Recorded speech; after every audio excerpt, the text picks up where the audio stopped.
Hello, 8th grade. We have got some grammar review pages this week, which you know what that means. We're going to have a test coming up. That test will be not this week, but next Friday, just so you can know. But anyways, we're going to look at, sorry about that. I'm going to adjust this in my hand. We're looking at your review pages. So, something that's important for you. On your test, unlike your previous pages, all of your pronouns will be mixed together.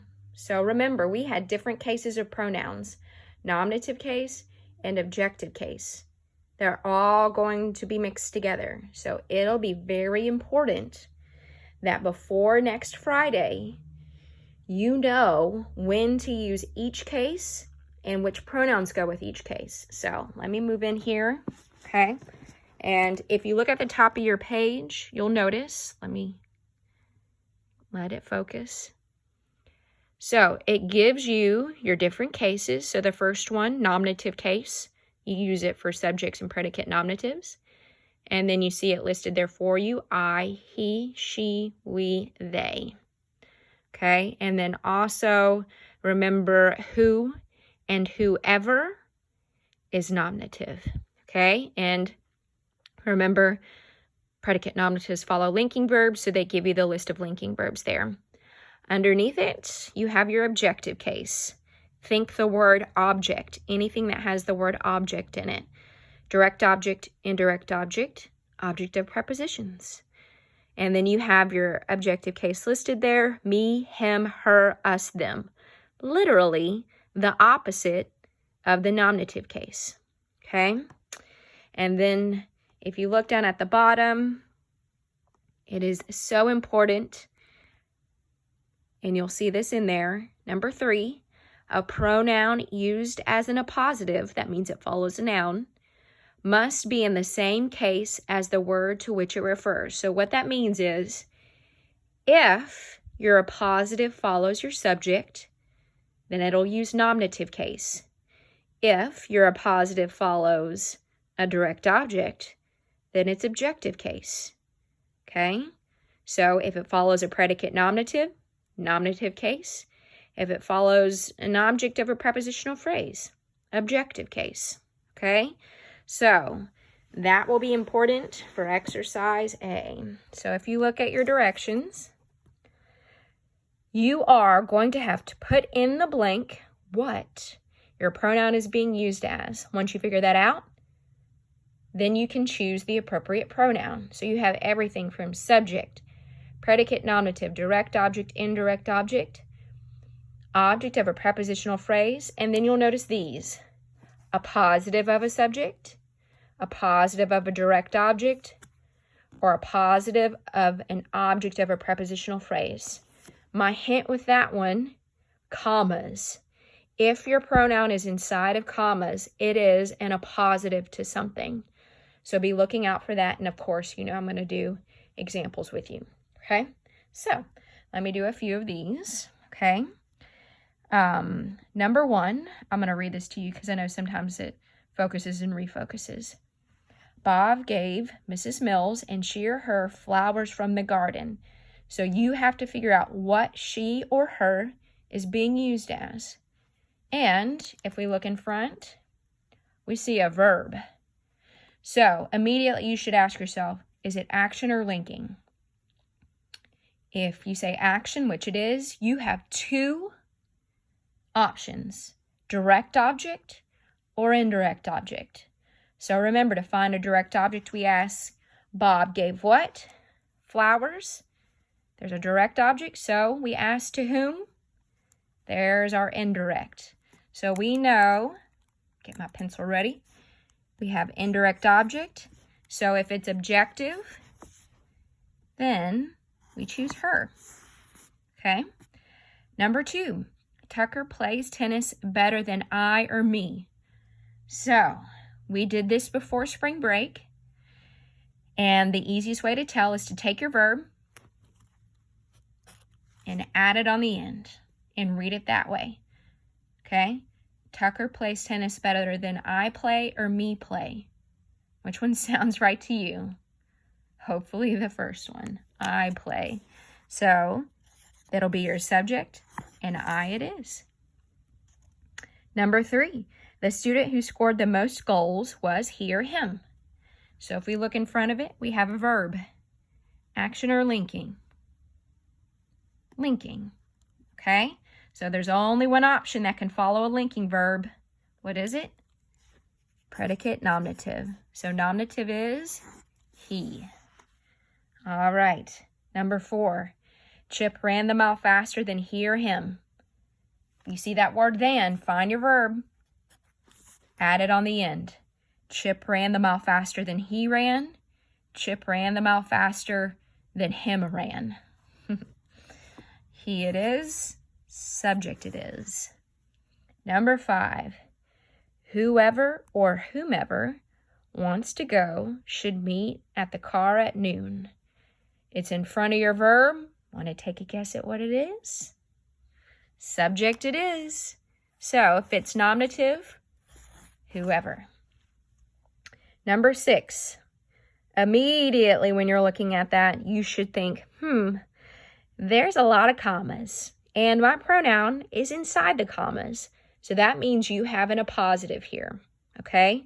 So for you, you have to figure out, pardon me while I move this around, you have to figure out, sorry about that, what the noun in front is acting as. So if you look at the sentence, the best friends, Grace and she or her, have known each other since kindergarten.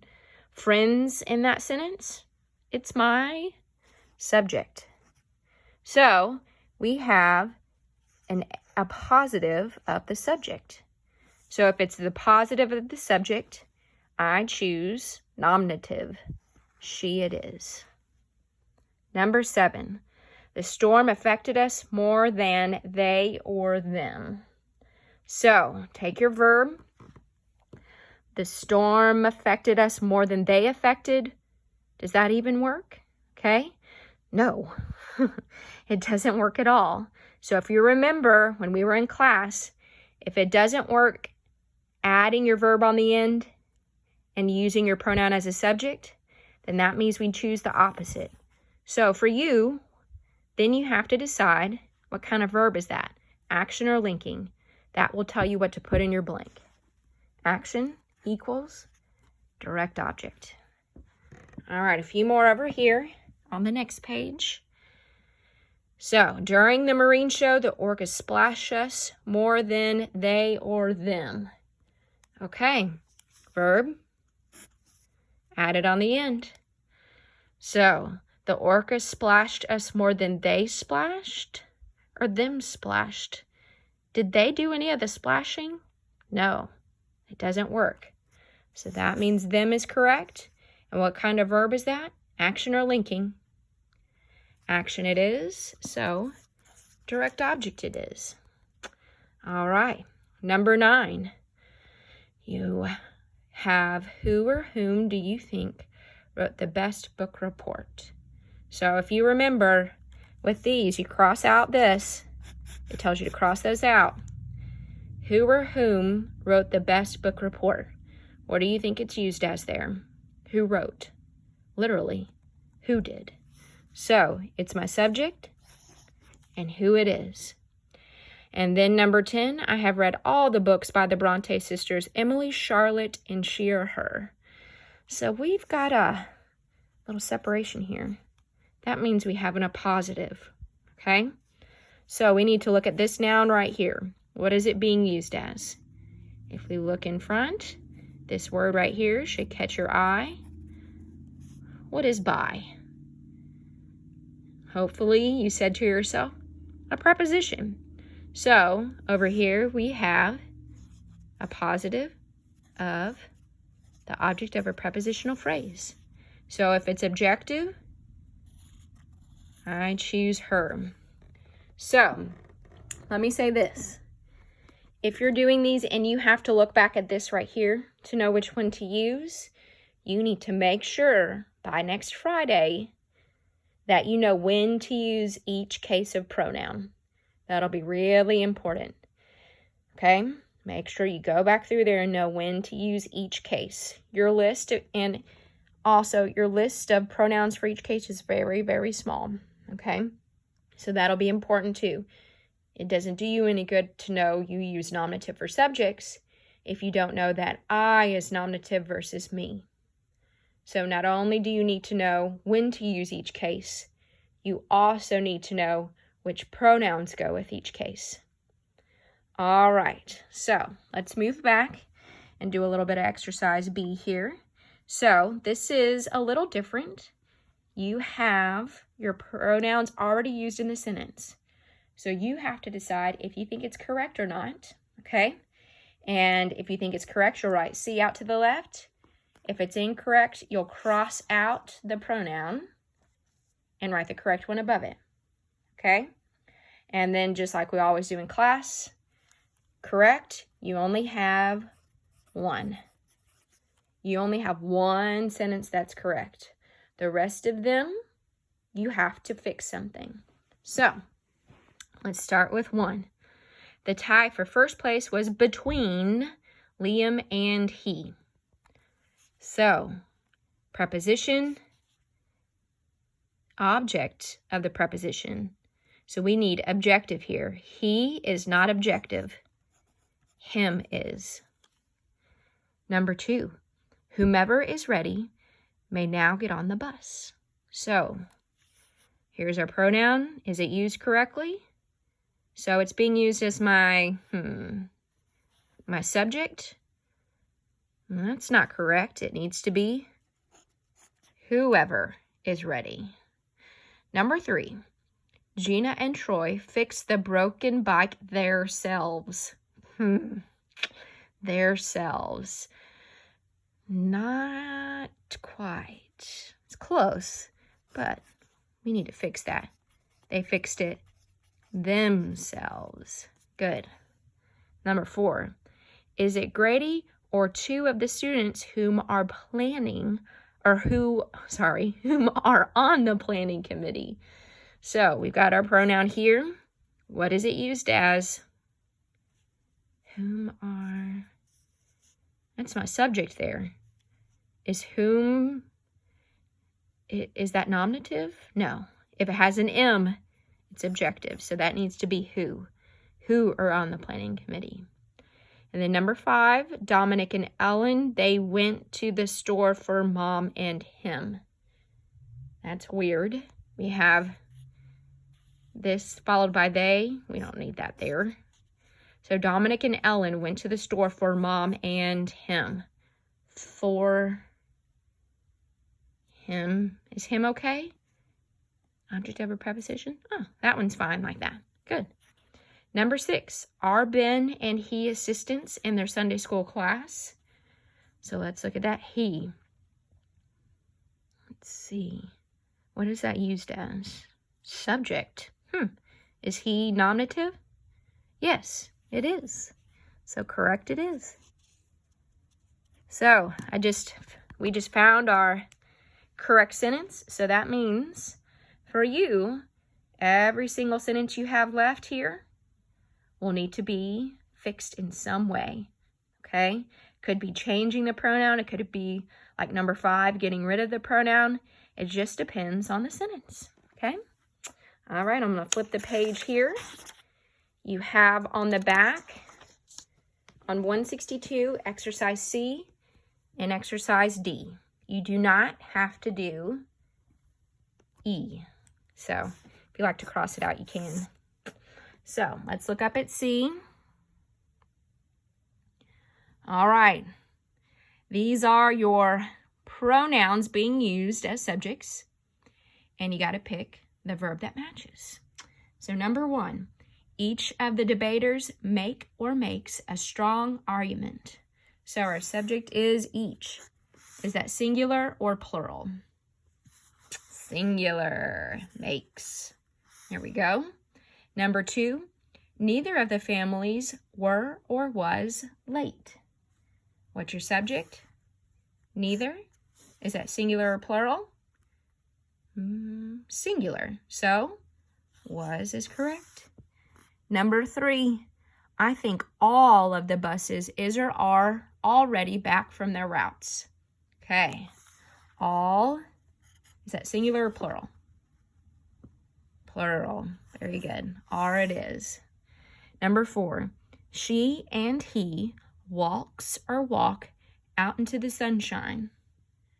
We've got 2 separate pronouns joined by and. Plural it is. Walk. Makes sense? So remember, if you cannot remember whether each, neither, one, anyone, everyone, or all, whether they're singular or plural, you can look back at your indefinite pronoun page. They're all on there. All right. We're looking down here. Let me adjust here to D. Here you have 2 choices of pronouns in your blank. So you have to choose the appropriate one. So remember, a pronoun has to match its antecedent. They have to match 2 ways, in number and gender. Number and gender. All right, number 1. All of the actors clapped for his or their director at the end of the opening performance. So who's director? All the actors. So is that singular or plural? Plural it is, so I go with the plural pronoun. Number 2, either Bianca or they or them are going to make the signs for the yard sale. So, what is it used as here? Subject. So, between the 2, they is nominative. That's your answer. Number 3, both of the leaders keep their or his promises. Both. Singular or plural? Plural. There is your answer. Number 4, each of the girls made her or their own dress. Each. Is that singular or plural? Singular. Her is your answer. So, again, if you cannot remember if those indefinite pronouns are singular or plural, look back in your lessons. It's back there. They have a list for you, okay? So again, if you're unsure about anything, make sure you give me a text or email me. I'll be happy to help you with any of these exercises. Bye now.